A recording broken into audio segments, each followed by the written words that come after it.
April 23 ಮಂಗಳವಾರದ ದಿನ ಚೈತ್ರ ಹುಣ್ಣಿಮೆ ಹಾಗೂ ಹನುಮ ಜಯಂತಿ ಬಂದಿದೆ. ಹನುಮನ ಅನುಗ್ರಹ ಪಡೆದು ನಿಮ್ಮ ಜೀವನದಲ್ಲಿರುವ ಎಲ್ಲ ಸಂಕಷ್ಟಗಳು ದೂರವಾಗಿ ನಿಮ್ಮ ಜೀವನದಲ್ಲಿ ನೆಮ್ಮದಿ, ಯಶಸ್ಸು ಖಂಡಿತವಾಗಿ ಪ್ರಾಪ್ತಿಯಾಗುತ್ತದೆ. ಚಿರಂಜೀವಿಗಳಲ್ಲಿ ಒಬ್ಬನಾದ ರಾಮನ ಭಕ್ತ ಆಂಜನೇಯನು ಜನಿಸಿದ ದಿನ. ಹನುಮ ಜಯಂತಿಯಂದು ಏನೆಲ್ಲ ಕೆಲಸಗಳನ್ನು ತಪ್ಪದೇ ಮಾಡಬೇಕೆಂದು ಈಗ ತಿಳಿಯೋಣ. ರಾಮನವಮಿ ಮುಗಿದ ನಂತರ ಬರುವ ವಿಶೇಷ ಪರ್ವ ದಿನ ಎಂದರೆ ಅದು ರಾಮನ ಬಂಟ ಹನುಮನ ಜನ್ಮೋತ್ಸವ. ಈ ದಿನದಂದು ದುಷ್ಟಶಕ್ತಿಗಳಿಂದ ಮುಕ್ತಿ ನೀಡುವ ಹನುಮನ ಅನುಗ್ರಹಕ್ಕಾಗಿ ಮಂಗಳವಾರ ಬೆಳಿಗ್ಗೆ ಸೂರ್ಯ ಉದಯಿಸುವ ಮುನ್ನವೇ ಎದ್ದು ಸ್ನಾನ ಇತ್ಯಾದಿ ಮನೆ ಕೆಲಸಗಳನ್ನು ಮುಗಿಸಿಕೊಂಡು ದೇವರ ಕೋಣೆಗೆ ಪ್ರವೇಶ ಮಾಡಬೇಕು. ಆಂಜನೇಯ ಸ್ವಾಮಿಯ ಫೋಟೋ ಇಟ್ಟು ಹೂಗಳಿಂದ ಅಲಂಕಾರ ಮಾಡಿ ಆತನಿಗೆ ಪ್ರಿಯವಾಗಿರುವ ತೆಂಗಿನಕಾಯಿ, ಬಾಳೆಹಣ್ಣು, ಕೆಲವು ಸಿಹಿ ನೈವೇದ್ಯಗಳನ್ನು, ಸಾಧ್ಯವಾದರೆ ವಿವಿಧ ರೀತಿಯ ಹಣ್ಣುಗಳನ್ನು ಇಟ್ಟು ಮತ್ತಷ್ಟು ಸಾಧ್ಯವಾದರೆ ಆತನಿಗೆ ಬಲು ಪ್ರಿಯವಾದ ಉದ್ದಿನ ವಡೆಯನ್ನು ಕೂಡ ಮಾಡಿಡಬಹುದು. ಹಸುವಿನ ತುಪ್ಪ ಬಳಸಿಕೊಂಡು ಭಕ್ತಿ ಭಾವದಿಂದ ದೀಪ ಹಚ್ಚಬೇಕು.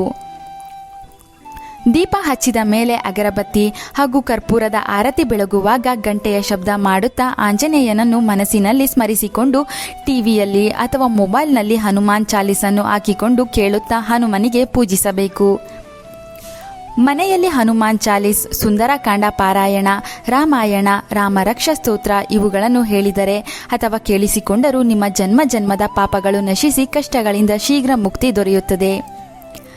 ನಂತರ ನಿಮ್ಮ ಮನೆಗೆ ಹತ್ತಿರವಿರುವ ಆಂಜನೇಯ ಸ್ವಾಮಿ ಗುಡಿಗೆ ತೆರಳಿ ಆಂಜನೇಯನ ದಿವ್ಯ ದರ್ಶನ ಮಾಡಬೇಕು. ಆತನ ಅನುಗ್ರಹಕ್ಕಾಗಿ ತುಳಸಿ ಮಾಲೆಯನ್ನು, ಉದ್ದಿನ ವಡೆ, ಹಾರವನ್ನು ಅಥವಾ ಕೇಸರಿಯನ್ನು ದೇಗುಲದಲ್ಲಿ ನೀಡಬೇಕು.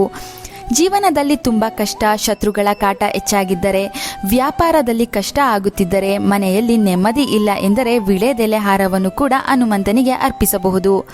ಹನುಮಂತನ ದರ್ಶನ ಮಾಡಿದ ಮೇಲೆ ಅಲ್ಲಿ ಬಂದಿರುವ ಭಕ್ತರಿಗೆ ಕುಡಿಯುವ ನೀರು ಅಥವಾ ಪ್ರಸಾದ ಹಂಚಿ ದೇಗುಲದಲ್ಲಿ ಸಿಗುವ ಕೇಸರಿಯನ್ನು ಮನೆಗೆ ತಂದರೆ ಸಾಕ್ಷಾತ್ ಹನುಮಂತನೇ ನಿಮ್ಮ ಜೊತೆಗೆ ಬಂದಂತೆ ಭಾವಿಸಬೇಕು. ನೀವು ಹನುಮ ಜಯಂತಿ ದಿನ ಮನೆಗೆ ತರುವ ಕೇಸರಿಗೆ ಅದೆಷ್ಟೋ ಶಕ್ತಿ ಇರುತ್ತದೆ.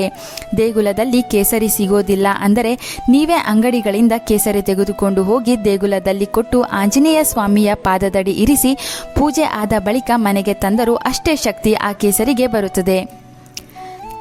ಚೈತ್ರ ಹುಣ್ಣಿಮೆ ಹಾಗೂ ಮಂಗಳವಾರದ ದಿನ ಬರುವ ಈ ಹನುಮ ಜಯಂತಿಯು ಬಹಳ ವಿಶೇಷವಾಗಿದ್ದು, ಹನುಮನ ರಕ್ಷಣೆ ಸದಾ ನಿಮ್ಮ ಜೊತೆ ಇರಲು ಆ ದಿನ ಸಾಧ್ಯವಾದಷ್ಟು ಮೂಕ ಪ್ರಾಣಿಗಳ ಸೇವೆ ಮಾಡಿ.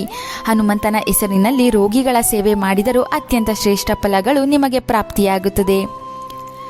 ನಿಮಗೆ ಗೊತ್ತಿರುವ ಶಕ್ತಿಶಾಲಿ ಹನುಮ ಮಂತ್ರವನ್ನು ಆ ದಿನ ಜಪಿಸುತ್ತಾ ಸಂಭ್ರಮ ಸಡಗರದಿಂದ ಹನುಮ ಜನಿಸಿದ ದಿನವನ್ನು ಮರೆಯದೆ ಆಚರಿಸಿ. ರಾಮನ ಆಜ್ಞೆಯಂತೆ ಆಂಜನೇಯ ಸ್ವಾಮಿಯು ಈ ಭೂಲೋಕದಲ್ಲಿ ಭಕ್ತರ ಸೇವೆಗೆಂದು ನಿಂತಿದ್ದಾನೆ. ಆತನ ಪ್ರೀತಿ ಪಡೆಯಲು ಹಣ, ಆಸ್ತಿ, ಆಡಂಬರದ ಭಕ್ತಿ ಬೇಡ. ಕೇವಲ ಶುದ್ಧ ಮನಸ್ಸಿನಿಂದ ಪ್ರೀತಿ ಹಾಗೂ ಭಕ್ತಿಯಷ್ಟೇ ಅವನಿಗೆ ಅರ್ಪಿಸಿ ಎಂದು ಹೇಳುತ್ತಾ ಚಂದನ ಲೋಕದ ಈ ಸುಂದರ ಮಾಹಿತಿಯನ್ನು ಇಲ್ಲಿಗೆ ಮುಗಿಸ್ತಾ ಇದ್ದೀವಿ. ಇಂತಹ ಅನೇಕ ಆಚಾರ ವಿಚಾರದ ಬಗ್ಗೆ ತಿಳಿಯಲು ನಮ್ಮ ಚಂದನ ಲೋಕ ಯೂಟ್ಯೂಬ್ ಚಾನಲ್ ಅನ್ನು ಸಬ್ಸ್ಕ್ರೈಬ್ ಮಾಡಿ, ಫೇಸ್ಬುಕ್ ಪೇಜನ್ನು ಫಾಲೋ ಮಾಡಿ. Thank you.